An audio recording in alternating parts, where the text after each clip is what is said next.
Cricket Kashi Lord's ಕ್ರೀಡಾಂಗಣದಲ್ಲಿ ಇವತ್ತು ನಿಜವಾಗ್ಲೂ ದಕ್ಷಿಣ ಆಫ್ರಿಕಾ ತಂಡದ ಪ್ರಜೆಗಳಿಗೆ ಇವತ್ತೇ ದೀಪಾವಳಿ. ಯಾಕಂದರೆ ಕಳೆದ 1 ವರ್ಷ ಅಲ್ಲ, 2 ವರ್ಷ ಅಲ್ಲ, 27 ವರ್ಷಗಳಿಂದನೂ ಕೂಡ ICC ಟೆಸ್ಟ್ ಚಾಂಪಿಯನ್ಸ್ ಟ್ರೋಫಿಯನ್ನು ಗೆಲ್ಲಿಕ್ಕಾಗೋದಿಲ್ಲ. ಆ ಗೆಲ್ಲಿಕ್ಕೆ ಆಗದೇ ಇರುವಂಥ ಅಸಾಧ್ಯವಾದದನ್ನು ಸಾಧ್ಯಗೊಳಿಸಿದ್ದಾರೆ ದಕ್ಷಿಣ ಆಫ್ರಿಕಾ ತಂಡ. ಅದು ನಾಯಕರಾಗಿ ಟೆಂಬಾ ಬೌಮಾ ಇದ್ದಿದ್ದು. ಟೆಂಬಾ ಬೌಮಾ ನಾಯಕತ್ವದಲ್ಲಿ ಮೊದಲ ICC ಚಾಂಪಿಯನ್ಸ್ ಟ್ರೋಫಿಯನ್ನು ಗೆದ್ದಿದ್ದಾರೆ. ಅದು ಆಸ್ಟ್ರೇಲಿಯಾದ ವಿರುದ್ಧ. ಆಸ್ಟ್ರೇಲಿಯಾ ಈ ಹಿಂದಿನ ವರ್ಷ ICC ಟೆಸ್ಟ್ ಚಾಂಪಿಯನ್ಸ್ ಟ್ರೋಫಿಯನ್ನು ಗೆದ್ದಂಥ ತಂಡ. ಅಂಥ ಪ್ರತಿಸ್ಪರ್ಧಿ ತಂಡವನ್ನು ಗೆಲ್ಲುವಂಥ, ಅದರ ವಿರುದ್ಧ ಆಟ ಆಡಿ ಗೆಲ್ಲುವಂಥ ಕಾರ್ಯವನ್ನು ದಕ್ಷಿಣ ಆಫ್ರಿಕಾ ಮಾಡಿದೆ. ಅದು ಇವತ್ತು, ಅದು ಎರಡನೇ ಇನ್ನಿಂಗ್ಸಲ್ಲಿ 1 ರನ್ ಅಲ್ಲ, ನಿಮಗೆ 100 ಅಲ್ಲ, 150 ಅಲ್ಲ, 120 ಅಲ್ಲ, 200 ಅಲ್ಲ, 280 ರನ್ಸ್ ನಿಮಗೆ ಚೇಸ್ ಮಾಡಬೇಕು. ಅದು ಸೆಕೆಂಡ್ ಇನ್ನಿಂಗ್ಸಲ್ಲಿ, ಅಂದರೆ ಅಷ್ಟು ಸುಲಭದ ಮಾತಲ್ಲ.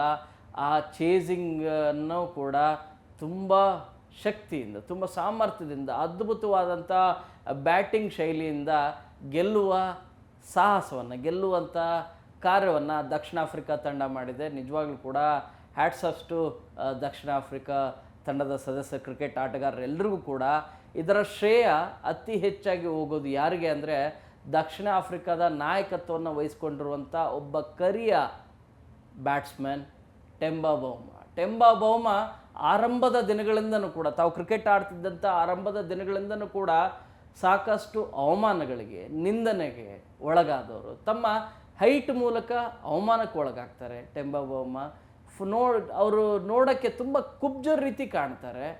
ಅವರ ರೂಪನೂ ಕೂಡ ಅಷ್ಟೇ. ಅವರನ್ನು ನೋಡಿದರೆ ಸಾಕಷ್ಟು ಸಂಖ್ಯೆಯಲ್ಲಿ ಅವಮಾನ ಮಾಡಿದವರೇ ಹೆಚ್ಚು. ಸಾಕಷ್ಟು ಇನ್ಸಿಡೆಂಟಲ್ಲಿ ಅವಮಾನಗಳು ಕೂಡ ಆಗಿದೆ.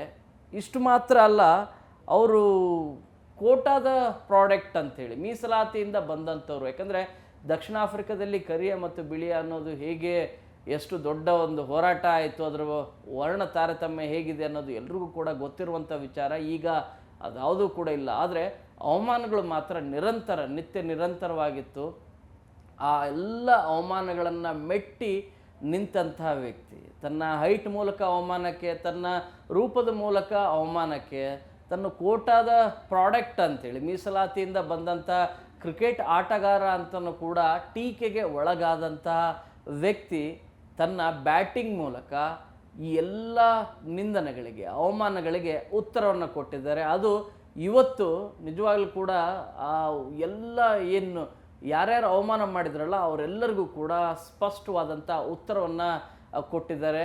ನಿನ್ನೆ ಟೆಂಬಾ ಬೌಮಾ ಆಡಿದಂಥ ಬ್ಯಾಟಿಂಗ್ ಏನಿದೆ, ವಾವ್, ನಿಜವಾಗ್ಲೂ ಕೂಡ ಅದ್ಭುತ. ಯಾಕಂದರೆ ಥರ್ಡ್ ಡೇ ಅಷ್ಟು ಸುಲಭದ ಮಾತಲ್ಲ. ಆಸ್ಟ್ರೇಲಿಯಾದ ಅದ್ಭುತವಾದಂಥ ಬೌಲರ್ಸ್ಗಳು, ಲೀಡಿಂಗ್ ಫ್ರಮ್ ದ ಫ್ರಂಟ್ ಅನ್ನೋ ರೀತಿಯಾಗಿ ಪ್ಯಾಟ್ ಕಮಿನ್ಸ್, ನಿಮಗೆ ಹೇಸಲ್ವುಡ್, ಮಿಚೆಲ್ ಸ್ಟಾರ್ಕ್ ಅಂತ ದೈತ್ಯ ಬೌಲರ್ಗಳು, ಫೇಸ್ ಬೌಲರ್ಗಳು, ಇವರು ಎಲ್ಲ ಬೌಲರ್ಗಳನ್ನು ಎದುರಿಸಿದಂಥ ರೀತಿ. ಹ್ಯಾಮ್ಸ್ಟ್ರಿಂಗ್ ಆಗ್ತಾಯಿತ್ತು, ಅವ್ರಿಗೆ ರನ್ ಓಡ್ಲಿಕ್ಕೆ ಆಗ್ತಾ ಇದ್ದಿಲ್ಲ ಟೆಂಬಾ ಬೌಮಾ ಅವರಿಗೆ. ಆದರೆ ಅವರು ಆಡಿದಂಥ ರೀತಿ ಇಲ್ಲ, ರಿಟೈರ್ಡ್ ಹರ್ಟ್ ಕೂಡ ಕೊಡದೆ ಆಡಿದಂಥ ರೀತಿ, ಓಡಿದಂಥ ರೀತಿ, ನಿಜವಾಗ್ಲೂ ಕೂಡ ಒಬ್ಬ ಟೆಕ್ನಿಕಲ್ ಬ್ಯಾಟ್ಸ್ಮನ್ ರೀತಿಯಾಗಿ ನಿಮಗೆ ಭಾಳ ಸ್ಪಷ್ಟವಾಗಿ ಕಾಣ್ತಾರೆ ಟೆಂಬಾ ಬೌಮಾ. ಈ ಹಿಂದೆ ಸಾಕಷ್ಟು ಇವ್ರು ಯಾಕೆ ತುಂಬ ಅತಿ ಹೆಚ್ಚು ಬಾಲ್ಗಳನ್ನು ತಿಂತಾರೆ, ಡಿಫೆನ್ಸ್ ಜಾಸ್ತಿ ಆಡ್ತಾರೆ, ಒಬ್ಬ ಟೆಸ್ಟ್ ಪ್ಲೇಯರ್ ಆಗಲಿಕ್ಕೆ ಲಾಯಕ್ಕಂತನೂ ಕೂಡ ಸಾಕಷ್ಟು ಟೀಕೆಗೆ ಒಳಗಾದಂಥ ವ್ಯಕ್ತಿ. ಸೊ ಇಂಥ ವ್ಯಕ್ತಿ ಇವತ್ತು ICC ಚಾಂಪಿಯನ್ಸ್ ಟ್ರೋಫಿಯನ್ನು ಗೆಲ್ಲಲಿಕ್ಕೆ, ಯಾಕಂದರೆ ದಕ್ಷಿಣ ಆಫ್ರಿಕಾದ ತಂಡ ಇದುವರೆಗೂ ICC ಟೆಸ್ಟ್ ಚಾಂಪಿಯನ್ಸ್ ಟ್ರೋಫಿಯನ್ನು ಗೆದ್ದೇ ಇಲ್ಲ. ಆ ಗೆಲುವನ್ನು ಸಾಧಿಸಿದ್ದು ಯಾರೂ ಅಲ್ಲ, ಅದು ಅಂಡರ್ ಕ್ಯಾಪ್ಟನ್ಸಿ ಟೆಂಬಾ ಬೌಮಾನ. ಟೆಂಬಾ ಬೌಮಾರಿಂದ 27 ವರ್ಷಗಳಿಂದನೂ ಕೂಡ ICC WTC ಚಾಂಪಿಯನ್ಸ್ ಟ್ರೋಫಿಯನ್ನು ಗೆದ್ದಿದ್ದಿಲ್ಲ. ಆ ಕಾರ್ಯವನ್ನು ಇವತ್ತು, ಅದು ಲಾರ್ಡ್ಸಲ್ಲಿ ಗೆದ್ದಿರೋದು ನಿಜವಾಗ್ಲೂ ಕೂಡ ಖುಷಿ ಆಗ್ತದೆ. ಚಾಂಪಿಯನ್ಸ್ ಟ್ರೋಫಿ ಇನ್ನೇನು ಗೆದ್ದಾದಮೇಲೆ ತನ್ನ ಮಗನ ಜೊತೆಗೆ ಟೆಂಬಾ ಬೌಮಾ ಕ್ರಿಕೆಟ್ ಅಂಗಳದಲ್ಲಿ ಓಡಾಡೋದ ರೀತಿ ನೋಡಿದ್ರೆ, ಫಾದರ್ಸ್ ಡೇ ಇವತ್ತೇನೋ ಬಂದ್ಬಿಟ್ಟಿದೆಯಾ ಅನ್ನೋ ರೀತಿಯಾಗಿ ನಮಗೆ ಅದು ಪುನರುಚ್ಚರಿಸ್ತಾ ಇತ್ತು, ಅಂದರೆ ರಿಫ್ಲೆಕ್ಟ್ ಆಗ್ತಾ ಇತ್ತು. ಟೆಂಬಾ ಬೌಮಾ ನಿಮಗೆ ಆರಂಭದಲ್ಲಿ ODI ಮ್ಯಾಚ್ಗಳಲ್ಲಿರ್ಬೋದು, ಟೆಸ್ಟ್ ಮ್ಯಾಚ್ ಇರ್ಬೋದು. ಟೆಸ್ಟ್ ಮ್ಯಾಚಲ್ಲಿ ತಮ್ಮ ಮೊದಲ ಮ್ಯಾಚಲ್ಲಿ 100 ಶತಕವನ್ನು ಬಾರಿಸಿದಂಥ ಆಟಗಾರ ಇವರು. ಈ ರೀತಿ 3 ಮ್ಯಾಚ್ಗಳು ಇರ್ಬೋದು, ಬಟ್ ಮೊದಲ ಮ್ಯಾಚಲ್ಲಿ 100 ಶತಕವನ್ನು ಬಾರಿಸಿದಂಥ ವ್ಯಕ್ತಿ. T20 ಬ್ಯಾಟ್ಸ್ಮನ್ನು ಕೂಡ ಆಗಿದ್ದಾರೆ, T20ಯ ಕ್ಯಾಪ್ಟನ್ನು ಕೂಡ ಆಗಿದ್ದರು. ಈಗ ಬೇರೆಯವ್ರಿಗೆ ಅವಕಾಶವನ್ನು ಕೊಟ್ಟಿದ್ದಾರೆ, ಮಾಕ್ರಮ್ ಇರಬೇಕು. ಇನ್ನುಳಿದಂತೆ ನಿಮಗೆ ODI ಮ್ಯಾಚ್ಗಳಲ್ಲಿ ಮತ್ತು ಟೆಸ್ಟ್ ಮ್ಯಾಚ್ಗಳಲ್ಲಿ ಲೀಡಿಂಗ್ ಫ್ರಮ್ ದ ಫ್ರಂಟ್ ಅನ್ನೋ ರೀತಿಯಾಗಿ ಇವರೇ ಕ್ಯಾಪ್ಟನ್ ಆಗಿ ಮುಂದಾಳತ್ವವನ್ನು ವಹಿಸಿರೋದು ಟೆಸ್ಟ್ ಮ್ಯಾಚ್ಗಳಿಗೆ ಮತ್ತು ODI ಮ್ಯಾಚ್ಗಳಿಗೆ. ನಿಮಗೊಂದು ಗೊತ್ತಿರಲಿ, ಒಬ್ಬ ಕರಿಯ ದಕ್ಷಿಣ ಆಫ್ರಿಕಾದ ಕ್ರಿಕೆಟ್ ಆಟಗಾರ ಕ್ಯಾಪ್ಟನ್ ಆಗಿ ವಹಿಸ್ಕೊಂಡಿರುವಂಥ ಮೊದಲ ಯಾರಾದರೂ ಕ್ಯಾಪ್ಟನ್ ಅಂದರೆ ಅದು ಟೆಂಬಾ ಬೌಮಾ.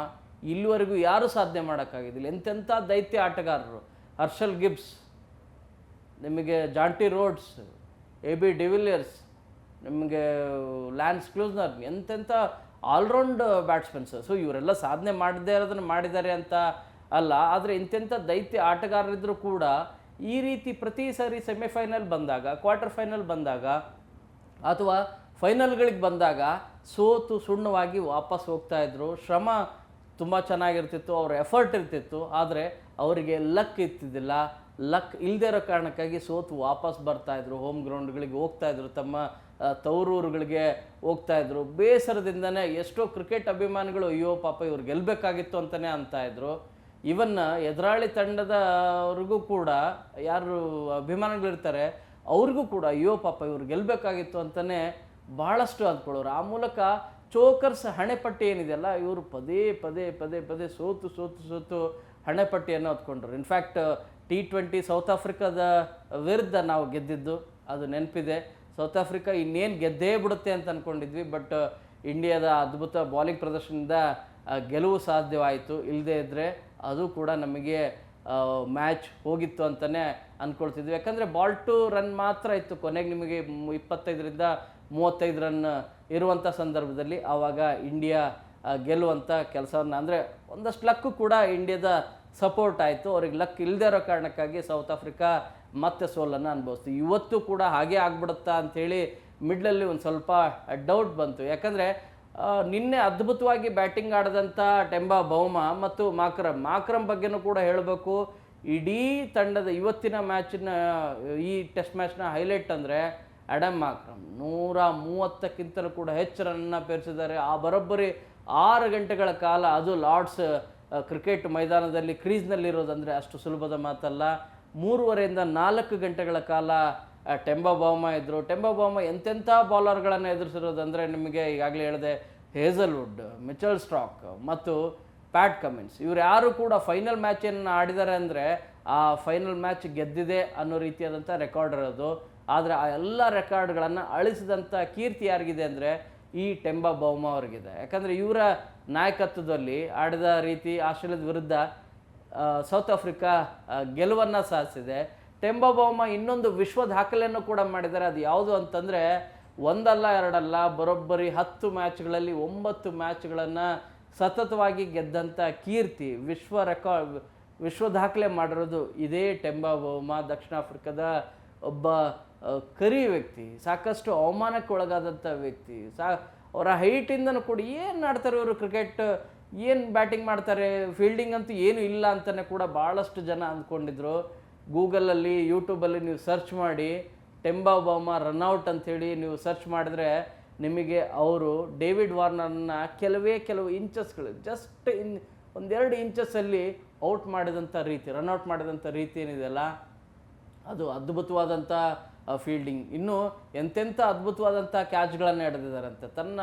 ನನ್ನ ಹೈಟ್ ಮೂಲಕ ಅಲ್ಲ, ತನ್ನ ಆಕಾರದ ಮೂಲಕ ಅಲ್ಲ, ನೀವು ನನ್ನನ್ನು ಒಬ್ಬ ಆಟಗಾರನಾಗಿ ನಿಜವಾಗ್ಲೂ ಕೂಡ ಹೇಗೆ ಆಟ ಆಡ್ತೀನಿ, ಹೇಗೆ ಫೀಲ್ಡಿಂಗ್ ಮಾಡ್ತೀನಿ, ಹೇಗೆ ಕ್ಯಾಚ್ಗಳನ್ನು ಹಿಡಿತೀನಿ, ಹೇಗೆ ನಾನು ಫೀಲ್ಡಿಂಗಲ್ಲಿ ಆ್ಯಕ್ಟಿವ್ ಆಗಿರ್ತೀನಿ ಅನ್ನೋದನ್ನು ತೋರಿಸ್ಕೊಡುವಂಥ ಕೆಲಸ, ಸಾಬೀತುಪಡಿಸುವಂಥ ಕಾರ್ಯವನ್ನು ಮಾಡಿದ್ದಾರೆ. ಸೊ ಇಂಥ ಟೆಂಬಾ ಬೌಮಾ ಬಗ್ಗೆ ನಿನ್ನೆ ಒಬ್ಬ ಕ್ರಿಕೆಟ್ ವಿಶ್ಲೇಷಣೆಗಾರರು, ಭಾಳಷ್ಟು ಪ್ರೀತಿ ವಿಶ್ವಾಸ ಇದೆ, ಹರ್ಷ ಬೋಗ್ಲೆ ಅವರು ಐ ಲವ್ ಟೆಂಬಾ ಬೌಮಾ ಅಂಥೇಳಿ ಒಂದು ಟ್ವೀಟನ್ನು ಮಾಡ್ತಾರೆ. ಆ ಟ್ವೀಟ್ ನೋಡಿದ್ರೆ ಭಾಳ ಖುಷಿ ಆಗುತ್ತೆ. ಯಾಕಂದರೆ ಎಲ್ಲರ ವಿಶ್ವದಲ್ಲಿರುವಂಥ ಎಲ್ಲ ಕ್ರಿಕೆಟ್ ಬ್ಯಾಟ್ಸ್ಮನ್ಗಳು, ಬೌಲರ್ಗಳೆಲ್ಲರನ್ನೂ ಕೂಡ ತುಂಬ ಸೂಕ್ಷ್ಮವಾಗಿ ನೋಡಿದಂತಹ ವ್ಯಕ್ತಿ ಹರ್ಷ ಬೋಗ್ಲೆ ಟೆಂಬಾ ಬೌಮನ್ನ ಅಷ್ಟು ಪ್ರಶಂಸಿಸ್ತಾರೆ ಅಂದರೆ ಅವ್ರು ಅದಕ್ಕೆ ಲಾಯಕ್ಕಿದ್ದಾರೆ ಅಂತಲೇ ಅರ್ಥ.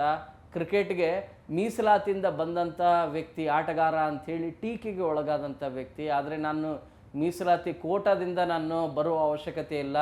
ನನ್ನ ಕ್ರಿಕೆಟ್ ಆಟದ ಮೂಲಕ ನಾನು ನನ್ನ ಕ್ರೀಡೆ ಏನಿದೆ ಅದನ್ನು ಸಾಬೀತುಪಡಿಸುವ, ನನ್ನ ಸಾಮರ್ಥ್ಯ ಏನಿದೆ ಅದನ್ನು ಸಾಬೀತುಪಡಿಸುವಂಥ ಕೆಲಸವನ್ನು ಮಾಡ್ತೀನಿ ಅಂಥೇಳಿ ಮಾಡಿದ್ದಾರೆ. ಸೊ ಅದು ಅದ್ಭುತ. ಇವತ್ತಿನ ಮ್ಯಾಚ್ ಬಹುಶಃ ಭಾರತೀಯರೆಲ್ಲರೂ ಕೂಡ, ಭಾರತ ಕ್ರಿಕೆಟ್ ಅಭಿಮಾನಿಗಳು ಯಾರ್ಯಾರಿದ್ದಾರೆ ಎಲ್ಲರೂ ಸೌತ್ ಆಫ್ರಿಕಾ ಪರವಾಗಿದ್ದರು. ಸೌತ್ ಆಫ್ರಿಕಾ ಗೆಲ್ಲಿ ಅಂಥೇಳಿ ಎಲ್ಲರೂ ಆಶಿಸ್ತಾ ಇದ್ದರು. ಯಾಕೆ ಅಂದರೆ ಕಳೆದ ವರ್ಷ ಇದೇ ಆಸ್ಟ್ರೇಲಿಯಾದ ವಿರುದ್ಧ ನಾವು ಹೀನಾಯವಾಗಿ ಸೋಲನ್ನು ಅನುಭವಿಸ್ಬೇಕಾಯಿತು. ICC test champions trophy Australia ಪಾಲಾಯಿತು. ಇಂಡಿಯಾ ಗೆದ್ದೇ ಬಿಡುತ್ತೆ ಅಂತಲೇ ಎಲ್ಲರೂ ಆತ್ಮವಿಶ್ವಾಸದಿಂದಿದ್ದರು ಟೆಸ್ಟ್ ಮ್ಯಾಚ್ ಆರಂಭವಾಗುವ ಮುನ್ನ, ಅಂದರೆ ಫೈನಲ್ ಮ್ಯಾಚ್ ಆರಂಭವಾಗುವ ಮುನ್ನ. ಬಟ್ ಅದಾದಮೇಲೆ ಏನಾಯಿತು ಅನ್ನೋದು ಎಲ್ರಿಗೂ ಕೂಡ ಇತಿಹಾಸ. ಸೊ ಆಸ್ಟ್ರೇಲಿಯಾದ ವಿರುದ್ಧ ಗೆದ್ದಾಗ ಅದರಲ್ಲೂ ಕೂಡ ಸೌತ್ ಆಫ್ರಿಕಾ ಗೆದ್ದಿದೆ ಅಂದರೆ ಇನ್ನೂ ಕೂಡ ನಮ್ಮ ಇಂಡಿಯಾದವ್ರಿಗೆ ನಾವು ಇಂಡಿಯಾದವರೇ ಗೆದ್ದು ಬಿಟ್ಟಿದ್ದಾರೇನೋ ಅನ್ನೋ ರೀತಿಯಾದಂಥ ಖುಷಿ, ಸಂಭ್ರಮಾಚರಣೆ ಎಲ್ಲೆಡೆ ಕೂಡ ಟೆಂಬಾ ಬೌಮಾ ಅವ್ರನ್ನ ಶ್ಲಾಘನೆ ಮಾಡ್ತಾ ಇದ್ದಾರೆ. ಫೇಸ್ಬುಕ್ಕಲ್ಲಿರ್ಬೋದು, ಇನ್ಸ್ಟಾದಲ್ಲಿರ್ಬೋದು, ನಿಮಗೆ ಸ್ಟೇಟಸ್ಗಳಲ್ಲೂ ಕೂಡ ಎಲ್ಲರೂ ಕೂಡ ವಿಶ್ ಮಾಡ್ತಾ ಇದ್ದಾರೆ ಅವರ ಆಟವನ್ನು. ಅದರಲ್ಲೂ ಕೂಡ ಟೆಂಬಾ ಬೌಮಾ ತನ್ನ ಮಗನ್ನ ಕರ್ಕೊಂಡು ಬರ್ತಾನೆ. ಮ್ಯಾಚ್ ಎಲ್ಲ ಆದಮೇಲೆ ಹೊರಗಡೆ 35 ವರ್ಷದ ಈ ವ್ಯಕ್ತಿ ಕರ್ಕೊಂಡು ಬರ್ತಾಯಿದ್ರೆ ನೋಡ್ತಾ ಇದ್ದರೆ ಫಾದರ್ಸ್ ಡೇನ ಇವತ್ತು ಅಂಥೇಳಿ ಅನ್ನಿಸ್ತು ನನಗೆ. ಆ ರೀತಿಯಾದಂಥ ದೃಶ್ಯಗಳು ಕಂಡುಬಂದವು. ಒಬ್ಬ ಅದ್ಭುತವಾದಂಥ ಕ್ರಿಕೆಟ್ ಆಟಗಾರ ಮಾತ್ರ ಅಲ್ಲ, ಒಬ್ಬ ಅದ್ಭುತವಾದಂಥ ಕ್ರಿಕೆಟ್ ಕ್ಯಾಪ್ಟನ್ನು ಕೂಡ ಹೌದು. ಅದರಲ್ಲಿ ರೆಕಾರ್ಡನ್ನು ಕೂಡ ಸಾಧಿಸಿದ್ದಾರೆ. ಒಬ್ಬ ತಂದೆಯಾಗಿ ಕೂಡ ತನ್ನ ಮಗನನ್ನು ಕ್ರಿಕೆಟ್ ಅಂಗಳದಲ್ಲಿ, ಅದು ಕೂಡ ಲಾರ್ಡ್ಸ್ ಅಂಗಳದಲ್ಲಿ ಕ್ರಿಕೆಟ್ ಮೈದಾನದಲ್ಲಿ ಒಳಗಡೆ ಒಂದು ರೌಂಡ್ ಹಾಕ್ತಾರೆ. ನಿಜವಾಗ್ಲೂ ಕೂಡ ಪ್ರತಿಯೊಬ್ಬ ಕ್ರಿಕೆಟ್ ಆಟಗಾರನಿಗೆ ಲಾರ್ಡ್ಸಲ್ಲಿ ತುಂಬ ಚೆನ್ನಾಗಿ ಆಡಬೇಕು ಅನ್ನೋದು. ಯಾಕಂದರೆ ಈ ಹಿಂದೆ ರಾಹುಲ್ ದ್ರಾವಿಡ್ ಕೂಡ ತುಂಬಾ ಅದ್ರ ಬಗ್ಗೆ ಹೆಚ್ಚು ಮಾತಾಡಿದರು. ನಿಮಗೆ ಪೂಜಾರ ಕೂಡ, ಯಾಕಂದರೆ ಟೆಸ್ಟ್ ಮ್ಯಾಚ್ಗಳಲ್ಲಿ ಅದ್ಭುತವಾದಂಥ ಬ್ಯಾಟಿಂಗನ್ನು ಮಾಡಿದಂಥವ್ರು. But solid test player, defence player Pujara. So ಅವರು ಕೂಡ ಅತಿ ಹೆಚ್ಚು ಫೋಟೋಸ್ಗಳನ್ನು ಶೇರ್ ಮಾಡಿರೋದು ಲಾರ್ಡ್ಸಲ್ಲಿ. ಯಾಕಂದರೆ ಆ ಗ್ರೌಂಡ್ನ ವಿಶೇಷತೆಯೇ ಅಂಥದ್ದು. ಇಂಗ್ಲೆಂಡ್ ಇಡೀ ಕ್ರಿಕೆಟ್ಗೆ ಜನಕ, ಅದು ಕ್ರಿಕೆಟ್ ಜನಕ ಅಂತ ಇಂಗ್ಲೆಂಡ್ ದೇಶದಲ್ಲಿ, ಅದು ಲಾರ್ಡ್ಸಲ್ಲಿ ಗೆಲ್ಲೋದು ಆಸ್ಟ್ರೇಲಿಯಾದ ವಿರುದ್ಧ, ಅದು ಅಸಾಧ್ಯವಾದಂಥ ರನ್ ಚೇಸ್, 280 ರನ್ ಸಾಧಿಸೋದು ಅಷ್ಟು ಸುಲಭದ ಮಾತಲ್ಲ. ನಿಮಗೆ ಆಸ್ಟ್ರೇಲಿಯಾದ ಕ್ಯಾಪ್ಟನ್ ಪ್ಯಾಟ್ ಕಮಿನ್ಸ್ ಹೇಳ್ತಾರೆ, ಕ್ವಶನ್ ಮಾಡ್ತಾರೆ, ಸೋಲಿಕ್ಕೆ ಏನು ಕಾರಣ ಆಯಿತು ಅಂಥೇಳಿ ಕೇಳಿದ ಪ್ರಶ್ನೆಗೆ, ಆ ಇಬ್ಬರು ವ್ಯಕ್ತಿಗಳಿಂದ ನಾವು ಸೋಲನ್ನು ಅನುಭವಿಸ್ಬೇಕಾಯಿತು, ಇಲ್ಲಾಂದರೆ ನಾವು ಗೆದ್ದು ಬಿಡ್ತಿದ್ವಿ ಅಂತಾರೆ. ಅಫ್ಕೋರ್ಸ್ ಇನ್ನು ಯಾರು ಅನ್ನೋದು ಎಲ್ರಿಗೂ ಕೂಡ ಗೊತ್ತಿರುವಂಥ ವಿಚಾರ. ಅದು ಅಡಮ್ ಮಾಕ್ರಮ್ 130+ ರನ್ 100 ಗಳಿಸಿದರು. ಅದೇ ರೀತಿಯಾಗಿ ಟೆಂಬಾ ಬೌಮಾ ಅವರು ಆಡಿದಂಥ ರೀತಿ 70+ ರನ್, ಇವರಿಬ್ಬರ ಜೊತೆ ಆಟ ಏನಿದೆ ಅದು ಕೂಡ ರೆಕಾರ್ಡ್ ಆಗಿದೆ.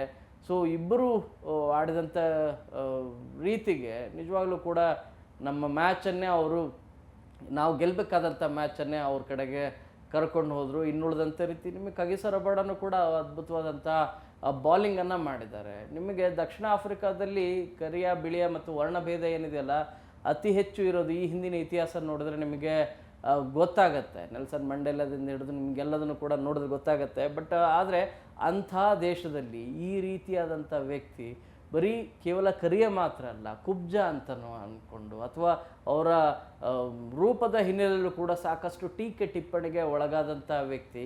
ಸೊ ಅಂಥ ವ್ಯಕ್ತಿ ಕೇವಲ ಕ್ರಿಕೆಟ್ ಆಟಗಾರ ಆಗೋದಲ್ಲ ಮಾತ್ರವಲ್ಲದೆ ಒಬ್ಬ ಟೆಸ್ಟ್ ಕ್ಯಾಪ್ಟನ್ ಆಗಿ, ನಿಮಗೆ 50-50 ODI ಮ್ಯಾಚ್ನ ಕ್ಯಾಪ್ಟನ್ ಆಗಿ, T20ಯ ಕ್ಯಾಪ್ಟನ್ನು ಕೂಡ ಆಗಿದ್ದರು. ಸೊ ಮುನ್ನಡೆಸ್ಕೊಂಡು ಹೋಗ್ತಿರುವಂಥ ಇಂಥ ವ್ಯಕ್ತಿಗೆ ಇನ್ನಷ್ಟು ಜಯ ಸಿಗಲಿ. ಆ ಮೂಲಕ ತನಗೆ ಟೀಕೆ ಮಾಡಿದಂಥ ವ್ಯಕ್ತಿಗಳಿಗೆ, ಅವಮಾನ ಮಾಡಿದಂಥ ವ್ಯಕ್ತಿಗಳಿಗೆ, ನಿಂದನೆ ಮಾಡಿದಂಥ ವ್ಯಕ್ತಿಗಳಿಗೆ ತಕ್ಕ ಉತ್ತರವನ್ನು ತನ್ನ ಬ್ಯಾಟಿಂಗ್ ಮೂಲಕ, ತನ್ನ ನಾಯಕತ್ವದ ಕ್ರಿಕೆಟ್ ನಾಯಕತ್ವದ ಮೂಲಕ ನಾನು ತೋರಿಸಿದ್ದೀನಿ ಅನ್ನೋದನ್ನು ಮತ್ತೆ ಸಾಬೀತುಪಡಿಸಲಿ ಅಂಥೇಳಿ ಆಶಿಸ್ತೀನಿ. ಕ್ಯಾಮ್ರಾ ಪರ್ಸನ್ ವಿಶ್ವನಾಥ್ ಹಾವೇರಿ ಜೊತೆ ಶರಣು ಹಂಪಿ, News 18.